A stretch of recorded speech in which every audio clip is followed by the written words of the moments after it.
Welcome to Desert Island Geek.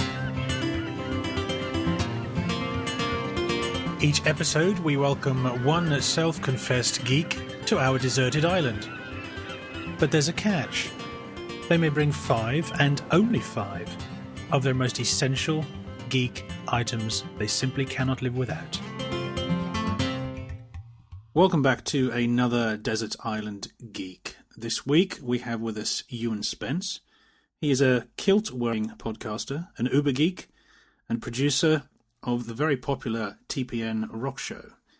And I guarantee you'll find him at pretty much every new media event across the world. Ewan, welcome to Desert Island Geek. Thank you very much, Mr. Customs Officer that's never ever stayed over at my house while I've been recording the Edinburgh Festival podcast either. Absolutely not. I deny all knowledge of who you are, where you are, and the colour of your kilt.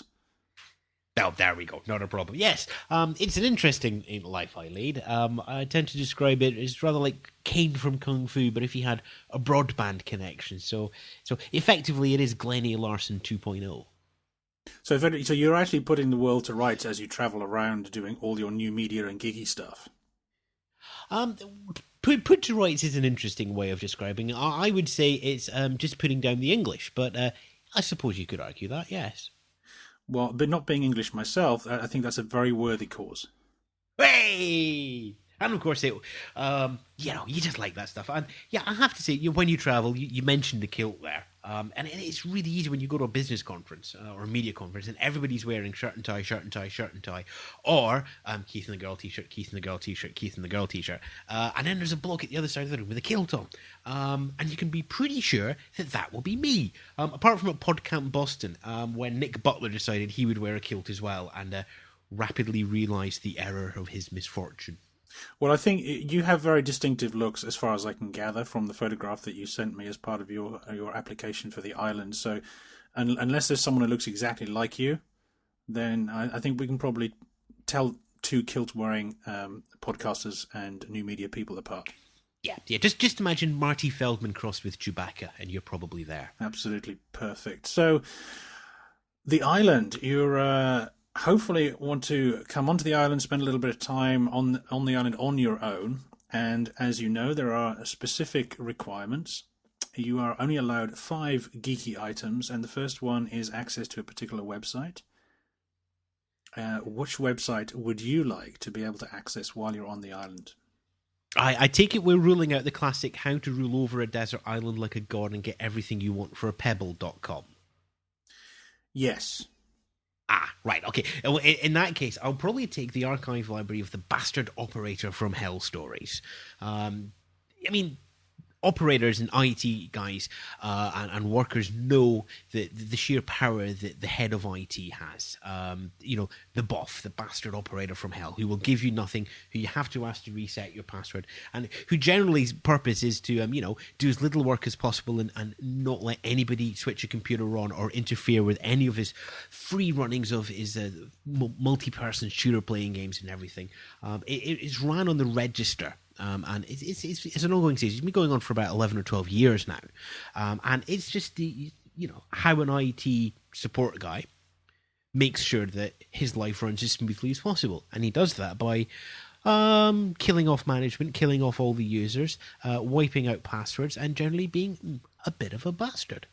So it's a kind of demonic geeky revenge. And do you think that being remote from everything, you can sit back and laugh at the prospect of someone in IT messing with everybody's heads and all their accounts and all kinds of other things? Yeah, I think it's kind of like how, regular cops watch Columbo just because they see, they know he's smart, they know he's good, they know that they're never ever going to be as good as Peter Falk and just one more thing, just one more.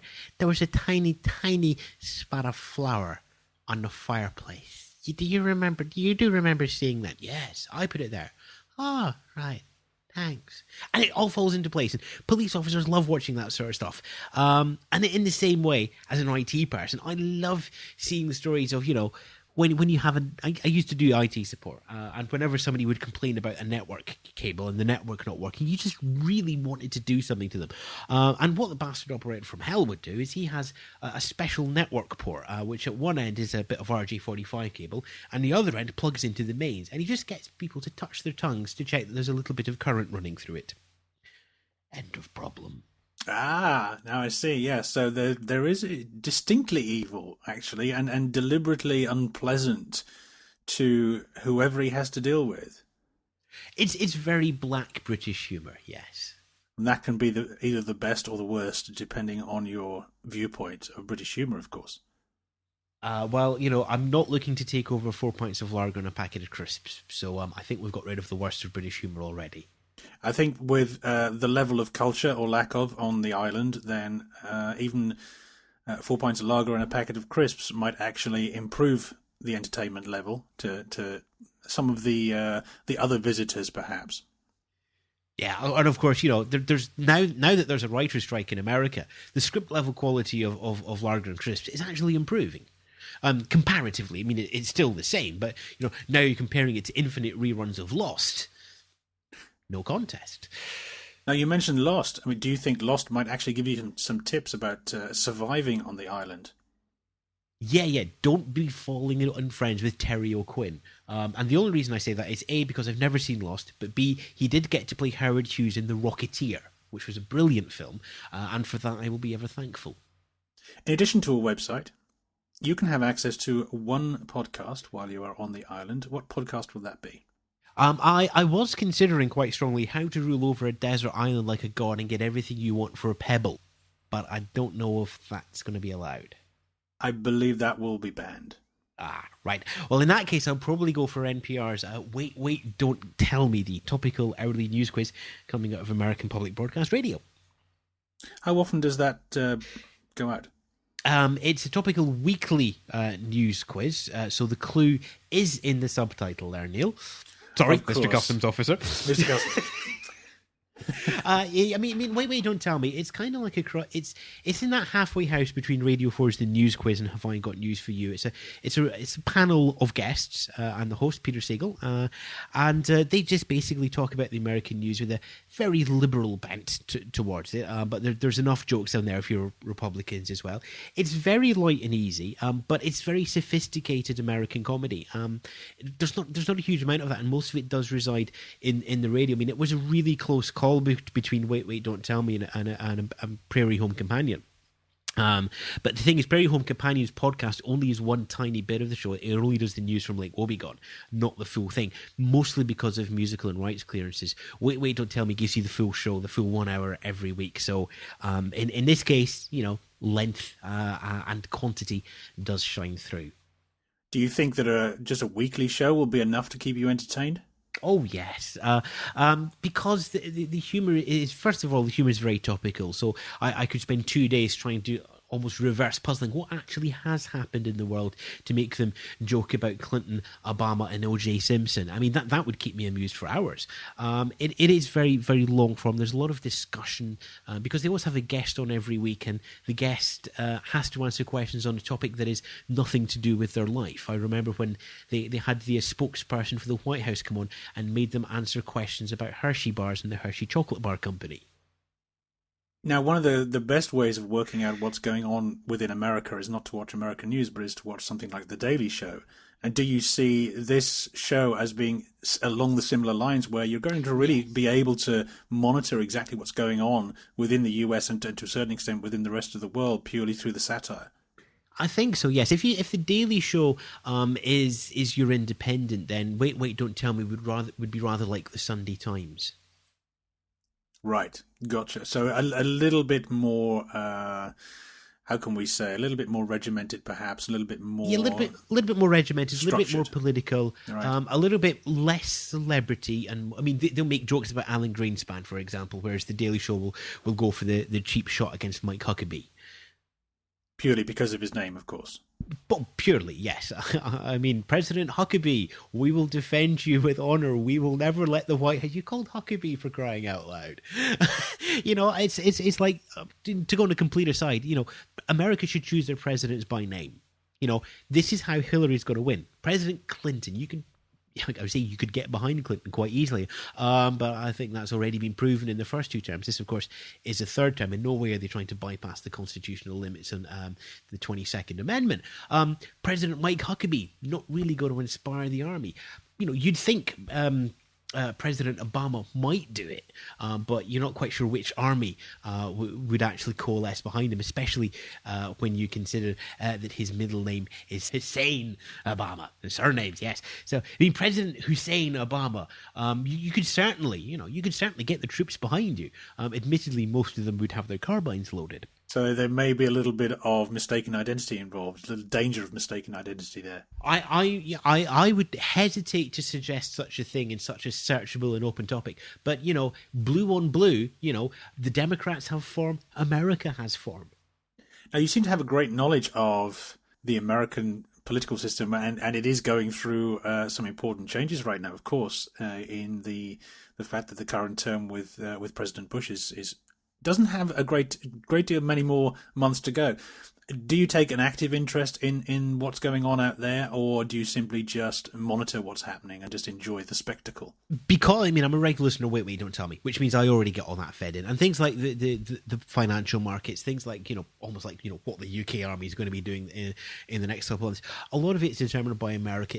There's only one superpower left in the world. What you really need is China to hurry up and get going and be a credible threat.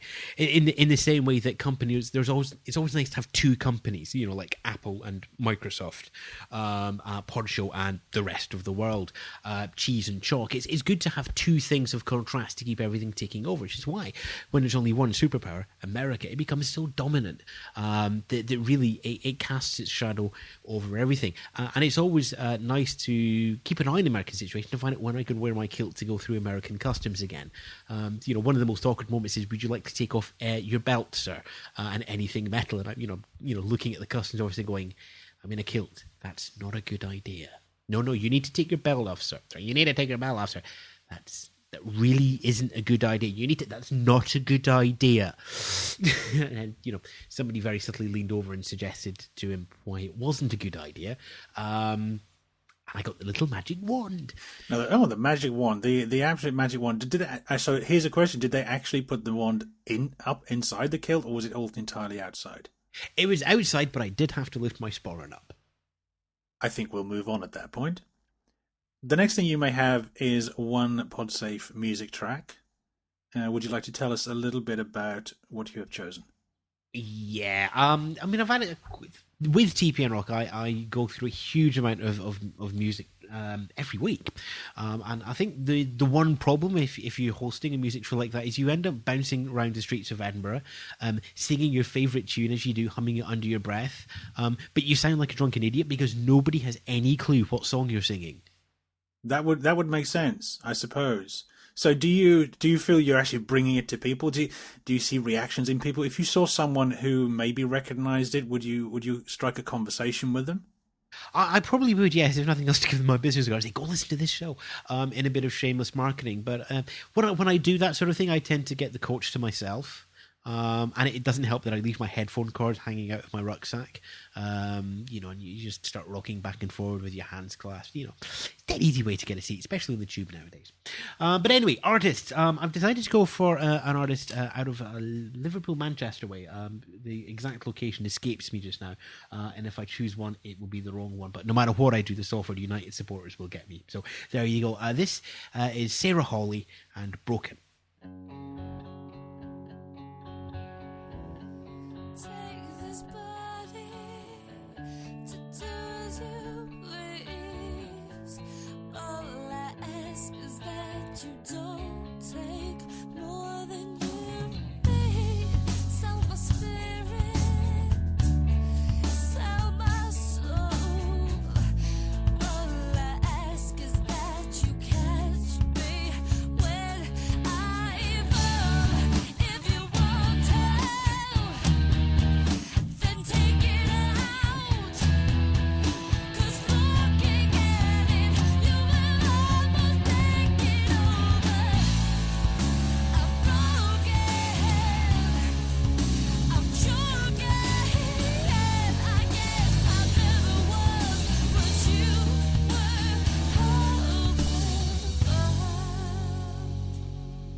She's one of the many artists that I've played on TPN Rock, and I was the first one to actually come up and say, "Well, look, I've listened to the music, I'd love to play it in a podcast." And you had to do the whole two years ago. It's the whole "this is what a podcast is" and explain it all.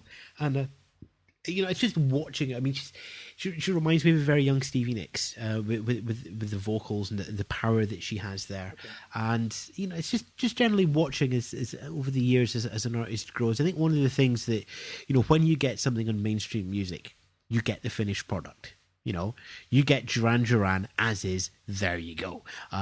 Take it and like it, and we all did. Thank God for that. Unfortunately, Spandau Ballet had to come along and pretend they were better, and they weren't. One of the things when you're following artists, when you're doing music shows like TPN Rock, is you can see those artists grow and develop. You can build up the rapport with them. I mean, CC Chapman, for example, has a great rapport with Matthew Ebel, for example, and you bounce back, you get feedback. It becomes this lovely two-way process. It's the sort of thing that you only ever heard on regular radio.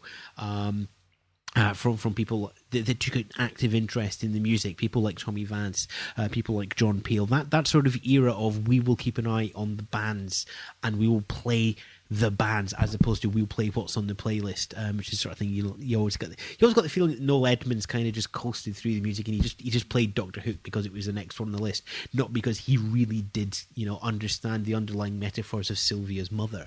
Is that part of the buzz for you? Is that what keeps you going? Obviously, having an audience is an important thing, and producing something and being creative and having a product and getting it out there. But the feeling that you are, and it's not just a feeling; it's an actual thing. You're actually helping these new artists and giving them greater exposure and working with them and being part of their development and getting them out there to a broader audience. Is that something that keeps you coming back? I think it's almost like a triangle of fire. When you have that, fuel and air and heat that you need to keep a fire going. I mean, for a musical career, what you need the music, you need the fan, and you need some way for the music to get to the fans. And I love presenting new things. I love just sitting there tinkering and see what happens. I love showing people, come and have a look at this. And not just with music. When there's new puzzles or things on the web and everything, it's just that sort of get round the campfire. And so what did you do today? And it's like, well, I found a band. I found out how I could fold a bit of paper into the shape of the Titanic and sail it away. I found a pebble. Ooh, let's roll over the island. That process of discovery and sharing, I think, is key to the human experience. The 20th century, looking back on it, I think is going to be seen as the one point in human history when our leisure and our culture became passive. Up till about 1910, 1920, all culture, theatre, music, stories, discussion, all had to be something that you interacted with, even if it was just to go into a theatre, sit down and watch the show. You were still there. For a large part of the 20th century, you sat there and you just let it wash over you. Moving at the 21st century, we were getting two-way back in. We're getting interactive. Admittedly, it's over far greater distances than from the back of the Albert Hall up to the orchestral pit, but we're getting that interactivity back in again. And I think that the 20th century is going to be just looked at and went, what, they just sat there? Interesting how people will actually look back and see this. That's a very interesting perception. I mean, it's Kevin Marks actually brought that one up about a month ago on his blog. He just sat there and went, "Oh, I've got it, bang!" And you look at that, you read it, and it's such a simple idea that you just can't help to not take it on board and go, "Well, that's what's driven me for the last 2 or 3 years. I just needed you to write that down for me, Kevin. Thank you." Now, the next thing you're permitted to bring onto the island is something which is less than technologically orientated, shall we say, which is a book. Well, I have got it's a first edition print actually. It's leatherbound. It's How to Rule Over a Desert Island Like a God and Get Everything You Want for a Pebble. I'm sorry, that's the one we cannot. We must disallow that particular one. It is banned in a number of islands in the area for a whole load of reasons. That's very good. So what I've actually done here is I have an alternative ready, and I've had to consider this quite carefully. Because we've already got, with your website, you've got quite a bit of reading material already. We've got material to listen to as well. And I didn't want to bring over a popular book. I mean, I suspect a lot of people are going to have things like Lord of the Rings, the entire Mars trilogy, from not Edgar Rice Burroughs. He did the Mars, about 7 or 8 of them with Deja Thoris and everything. They were fun. I've actually went for for a very obscure book. It was published by the Cambridge Light University Entertainment Society in 1973 by Adam Smith Adams, which was a triumvirate, of which one of the Adams was, of course, with Douglas Adams. Basically, they didn't get into Footlights, so they set up Clues. And one of their shows, they actually created a program. That program consisted of this book, which was simply entitled How to Impair Your Reading Ability. And what does this book do? Does it actually impair your reading ability, or is it something that's really just the usual Douglas Adams style of humour and twisting everything around? Well, I've actually got an extract here, which I think will sum it up somewhat wonderfully if we can just take a quote here. By the time you've read the opposite page, you'll probably be feeling restive and wondering when the show will start. Well, it should start at the exact moment that you read the first word of the next sentence. If it hasn't started yet, you're reading too fast.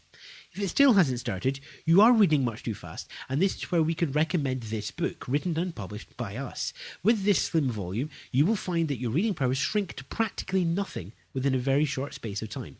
The more you read, the slower you get. Theoretically, you will never get to the end of the book, which makes it the best value book you will have ever brought to an island. That's very interesting. That has actually given me inspiration to check this book out, because that really appeals to me. I was sat here trying to stop myself from bursting out laughing, because that kind of humour and that kind of the way that's actually put together and twisting the whole idea is very much appealing. I think it would be, you know, if there was one thing out of all this that you would take to the desert island, it would be that book. So perhaps you can not come off the desert island until you have finished the book. Oh, you see, that would be the Philip K. Dick version.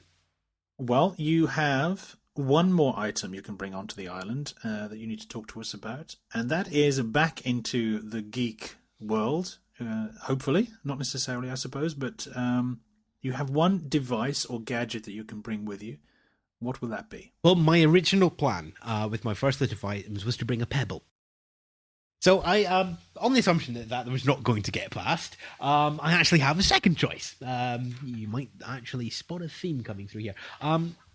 You said geeky and devicey and stuff, but I'm going to go old school again on this one, strangely enough. I'm going to bring a Filofax with me. My Filofax. Lovely. It's 5 years old now. Actually, no, it's more than 5. It's 7 years old. The personal Kensington real leather Filofax with 6 ring binders, huge amounts of paper.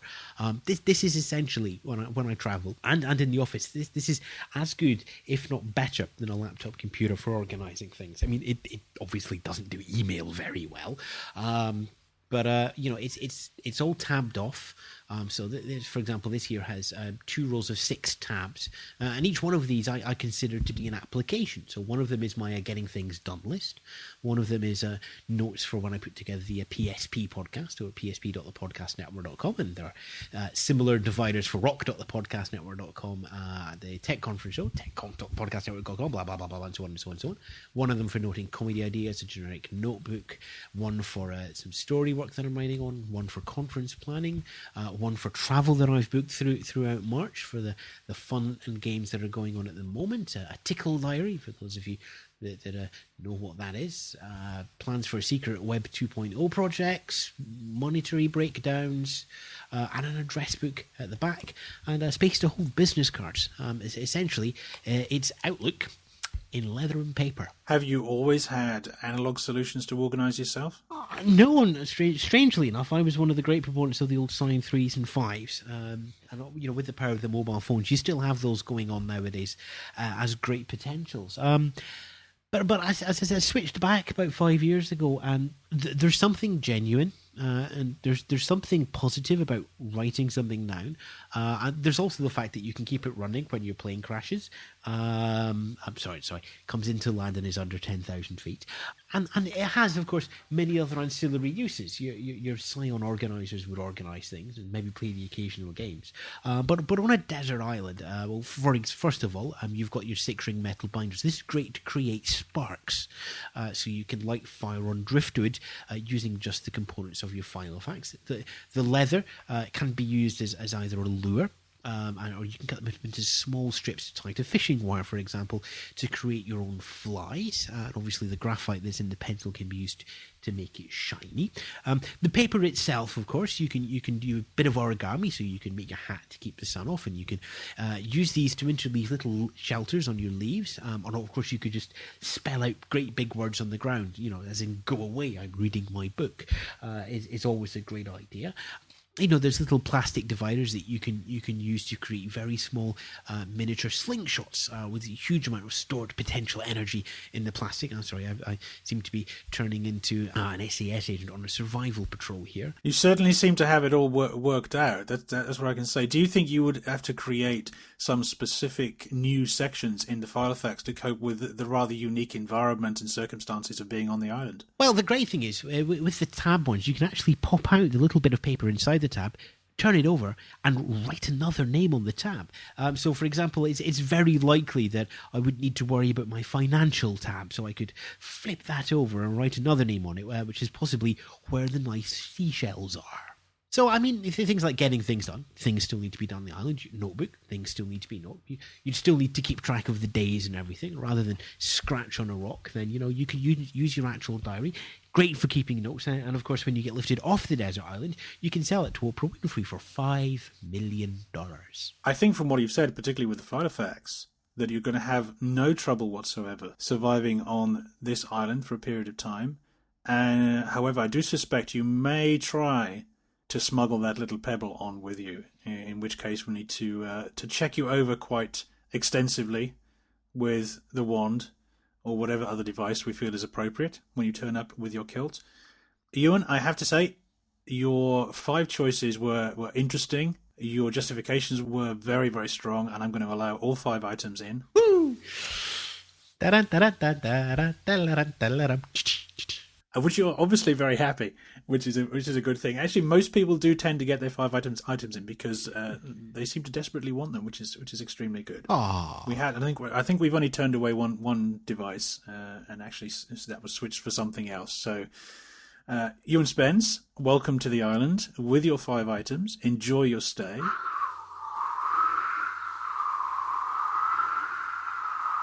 It's a bit windy.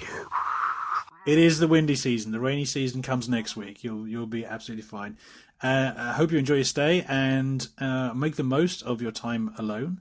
I feel the sudden need to go and listen to Heart now on my MP3 player. Ewan, thank you very much, and enjoy your time on the island. Thank you very much, Neil. Thank you very much, listeners.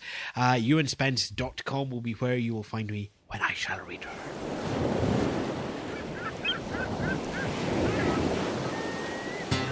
This program was produced and presented by Neil Dixon. To get yourself in touch with the show if you want to take part, have a comment, or want to suggest a geek for a future episode, drop us an email at customs@desertislandgeek.com.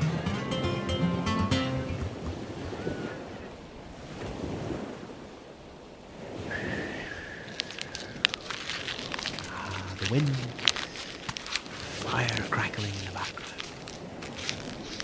Hold on, I think I left the gas on at home.